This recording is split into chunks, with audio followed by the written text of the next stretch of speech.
Assalamualaikum, nama saya Ahmad Muizzuddin bin Muhammad. Saya merupakan pelajar tahun 1 jurusan elektrik. Hari ini saya akan menceritakan tentang suatu alat yang terdapat di Museum Penyiasaan. Museum ini berada di Bruges, di Belgium. Di sana, jika anda pergi, anda pasti akan melihat seekor kerbau yang terbuat daripada logam kuning. Selain itu, saiz kerbau itu sama seperti kerbau asli. Jadi apa sebenarnya fungsi kerbau itu? Dan kenapa kerbau itu disimpan di dalam Museum Penyiasaan itu? Okey, cerita ini bermula pada abad ke-6. Ia terjadi di Pulau Sisili atau dulu dikenali sebagai Akragas. Akragas merupakan kota yang tertua yang berada di Yunani ataupun Greece.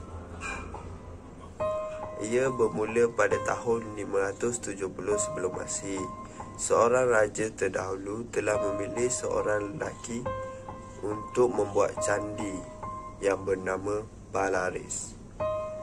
Tujuan dia membuat candi adalah untuk mengabdikan salah satu dewanya, iaitu Zeus. Tetapi Palaris tidak melaksanakan perintahnya. Dia menggunakan kuasanya dengan mengarahkan prajurit untuk menyerang raja tersebut bagi mendapatkan tempatnya sebagai seorang raja. Palaris tersebut telah mendapatkan kedudukannya sebagai seorang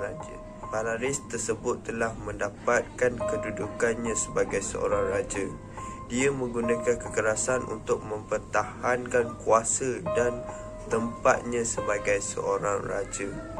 Hari demi hari dia berasa risau kedudukannya sebagai seorang raja akan dihilang dan dirampas dengan cara yang sama, menggunakan kekerasan, sehingga dia bermimpi. Suatu hari, Palaris bertemu dengan Pylos. Ia merupakan seorang yang terkenal di kota Antli dan juga seorang ilmuwan dan ahli ukir.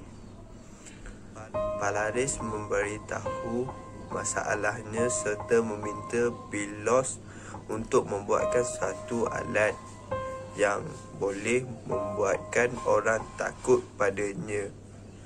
Tetapi jika alat itu tidak memuaskannya, dia akan membunuh Pylos. Akhirnya Pylos mendapatkan idea untuk membuat kerbau itu yang dinamakan sebagai Brazen Bull. Raja tidak faham kenapa ia memilih kerbau. Macam mana ia boleh menakutkan musuhnya? Dan Pylos menerangkan fungsi. Ia terdapat pintu dan ada satu ruang kosong yang cukup untuk manusia dewasa. Jika raja ingin menakutkan seorang itu, masukkan ia ke dalam dan panaskan perut kerbau itu. Orang tersebut tidak akan mati begitu saja, malah dia akan terseksa secara perlahan-lahan. Pylos telah membuat orang yang berteriak dari dalam akan mengeluarkan suara atau bunyi yang sama seperti kerbau asli. Raja Palaris itu berpuas hati, tetapi dia membuat keputusan untuk memasukkan Pylos ke dalam Brazen Bull itu. Ia digunakan pertama kali untuk membunuh pembuatnya sendiri. Dia diseksa sehingga mati. Raja Palaris mengambil semula Pylos itu lalu membunuhnya di suatu lembah dengan cara membuangnya dari ketinggian. Hari demi hari orang diseksa di dalam kota tersebut dan menjadi korban dari Brazen Bull itu. Setelah beberapa bulan, Raja Palaris telah diserang oleh seorang lelaki yang bernama Telemachus.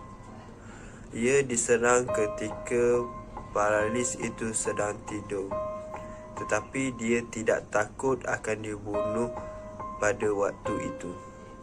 Tetapi Telemachus berkata, "Aku akan menjadikanmu sebagai orang yang terakhir mati di dalam brazen bull." Dikatakan brazen bull itu telah dibuat di laut, dan ada juga mengatakan ia diambil oleh mereka yang menguasai daerah Yunani atau dikenali sebagai Greece itu. Itu saja daripada saya. Sekian, terima kasih.